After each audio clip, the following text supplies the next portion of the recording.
Hi guys, welcome back my YouTube channel.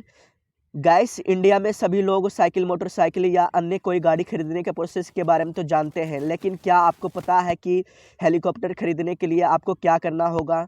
बहुत ही कम लोगों को ही इसके बारे में पता होगा।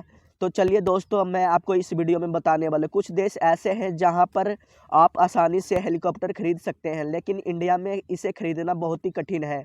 इसे खरीदने के बाद भी काफ़ी खर्चा आता है, जैसे मेंटेनेंस चार्ज, पायलट चार्ज और भी कई तरह के चार्जेज, और इसके कोई पार्ट ख़राब हो जाने पर इसे अलग से मंगवाना पड़ता है। और सबसे मुख्य बात है कि अगर आप हेलीकॉप्टर चलाना नहीं जानते तो आपको पायलट रखना पड़ेगा, उसे भी सैलरी देना हो। गाइस, वर्ल्ड में कुछ ऐसे हेलीकॉप्टर भी हैं जो काफ़ी हल्के होते हैं, जैसे मॉस्किटो हेलीकॉप्टर। ये हेलीकॉप्टर बहुत ही हल्के और साइज़ में छोटे होते हैं, जिस कारण ये ज़्यादा ऊंचाई पर नहीं उड़ते हैं। इसमें सिर्फ पायलट ही बैठ सकता है और कोई दूसरा व्यक्ति नहीं बैठ सकता। इसे चलाना काफ़ी आसान होता है।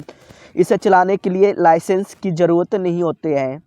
ऐसे हेलीकॉप्टर की कीमत लगभग 30 लाख से 90 लाख रुपए तक की होती है। किसी प्राइवेट हेलीकॉप्टर को खरीदने के लिए स्पेशल परमिशन लेना होगा, जिसमें कई सारे प्रोसेस कराए जाते हैं। जैसे आपको नगर विमान मंत्रालय, मिनिस्ट्री ऑफ सिविल एविएशन की वेबसाइट पर जाना है और उसमें दिया गया फॉर्म आपको फिल करना होगा, और उसके बाद मंत्रालय में जाकर एनओसी के लिए आवेदन करना होगा आपको, जहां पर आपको कई सारी जानकारियां देनी होती है। और इसके बाद जब मंत्रालय आपको द्वारा दी गई जानकारी से संतुष्ट होता है तो आपको हेलीकॉप्टर खरीदने के प्रोसेस में रजिस्ट्रेशन के लिए DGCA, director general of civil aviation की परमिशन लेनी होगी। और आपको डीजीसी को भी कुछ जानकारियां देनी होते हैं। आपको हेलीकॉप्टर के रख रखाव के बारे में भी जानकारियां देनी होते हैं। इन सभी प्रोसेस के बाद आपको हेलीकॉप्टर खरीदने का परमिशन मिल जाता है। अगर आप एक प्राइवेट हेलीकॉप्टर खरीदना चाहते हैं तो इसके लिए आपको एक पायलट भी रखना होगा और उसे हर महीने सैलरी भी देना होगा। एक पायलट की सैलरी उसके एक्सपीरियंस पर निर्भर करते हैं।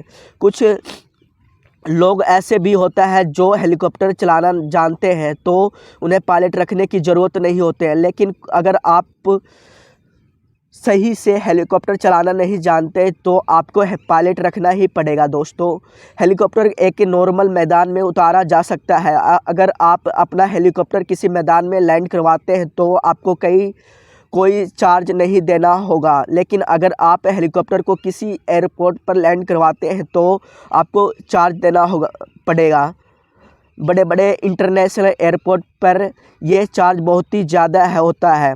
अगर आप अपने हेलीकॉप्टर को मेंटेन रखते हैं तो आपको मेंटेनेंस चार्ज लगभग 2 से 8 लाख रुपए तक आएगा। Guys, it's all process after then you can buy the Indian helicopters. If you would like to my channel you can do it, click here and subscribe bell icon press. Thank you so much.